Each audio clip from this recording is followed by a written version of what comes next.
everyone, welcome back to Measuremix. Today I'm going to be making some Dollar Tree Farmhouse Fall kitchen decor. And today's video is sponsored by TopCashcom. If you don't know what TopCashcom is, it is a website where you can join for free and earn cash back while you shop online. All you have to do is go to TopCashcom and sign up with your email address and create a password. And once you're logged in, there are over 4,000 retailers to choose from to earn cash back. So all I do is click on the link for Dollar Tree, and that's going to redirect me to DollarTree.com's website, and I can just shop as normal on there. So I'm going to go ahead and pick up some of those velvet pumpkins that I will never find in my store, and I'm going to be able to use those for gifts and crafting and just decor around my home. Then I'm also going to pick up some of the fall floral that I can never seem to find in the store as well. It's such a great idea to do this if you're a crafter, because you can buy in big quantities and use them throughout the season. Now, if you don't want to purchase things in large quantities, you can always search Pick and Pack on Dollar Tree's website, and that will pull up a list of items that you can buy in smaller quantities, as little as 4, 6, or 12. So there are things like the fall pumpkin signs that they have, and then also the carvable pumpkins, and there are wreath forms, so there's plenty to choose from in the little quantities. And then when I am done shopping, all I'm going to do is go to my cart and check out as normal. I definitely think it is a great way to earn money while you're shopping, and this is perfect for the holiday season too as well, because we all know we shop online for the holidays, and you're going to earn that money back and save some in the long run. So there's a link down below in the description box that you can click on, and you can get a $10 sign-up bonus when you spend your first $25 with TopCashcom. All right, guys, now let's get started on the DIYs. So for the first DIY, I'm going to be using 3 of these carvable pumpkins from Dollar Tree. And I just had these left over from last year actually, but they should be putting them out if you haven't seen them yet already. Then I'm just going to take my X-Acto knife, and there is like a little circle at the top of each pumpkin that's kind of outlined, and I just traced around that circle to cut the top of each pumpkin out. Next, I just used some white paint that I already had and gave these pumpkins 2 coats of paint. I would definitely recommend using chalk paint on these pumpkins. It dries a lot faster, but I was just using what I had. Now I'm going to take these black letter stickers from Dollar Tree, and I'm just going to use them to spell out oregano on one pumpkin.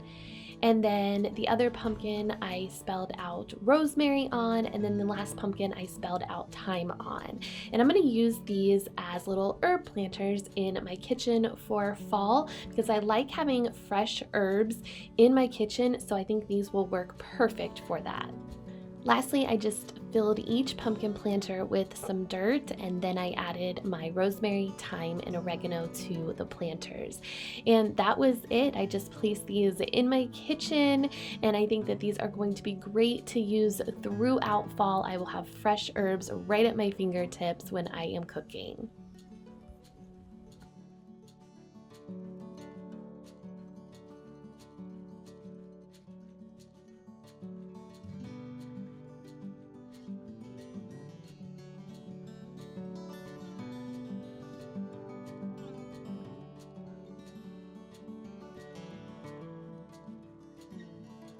For the next DIY, I'm going to be using one of these glass jars from Dollar Tree.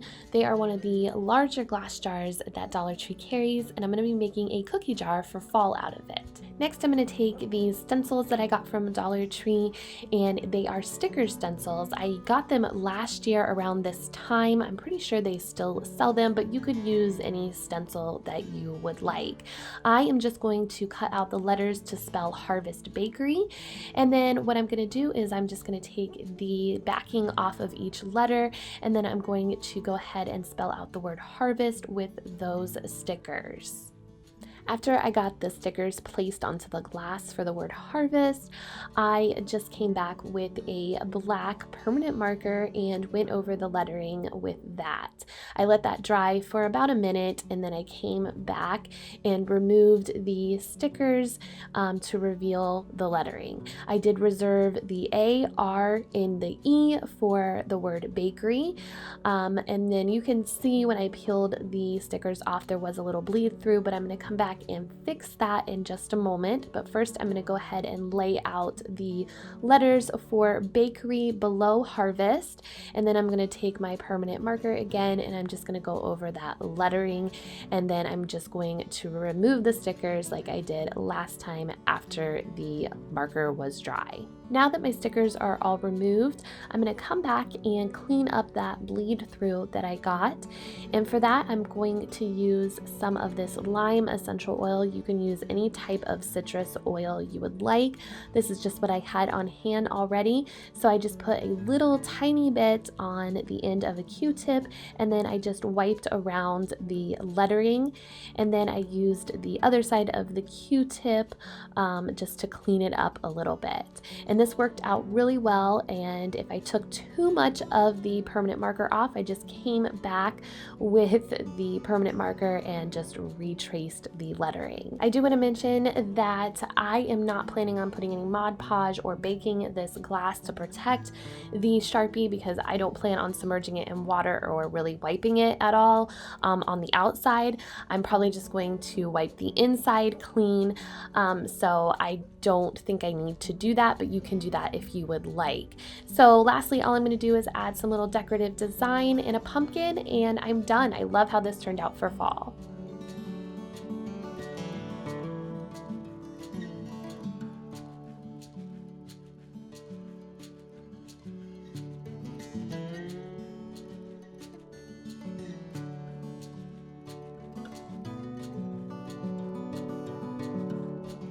For the last DIY, I'm going to be using one of these white paddle cutting boards from Dollar Tree.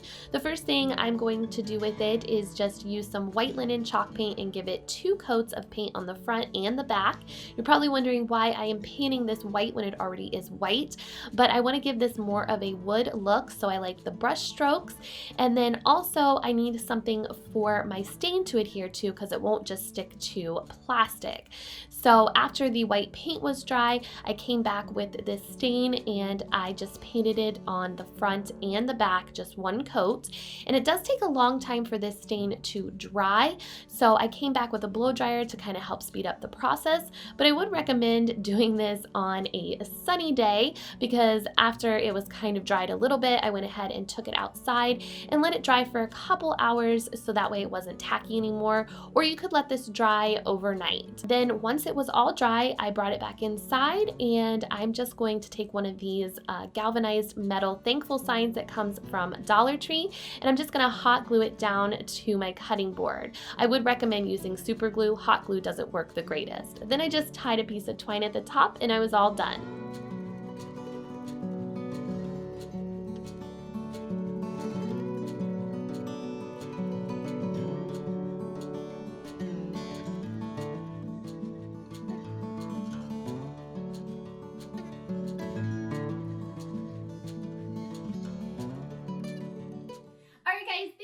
For watching today. I hope you enjoyed these fall farmhouse kitchen DIYs.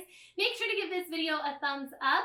And if you're new to my channel and like home decor and DIYs, I'd love for you to hit that subscribe button and ring that bell so you get notified when I upload a new video. I'll see you guys next time. Take care. Bye-bye.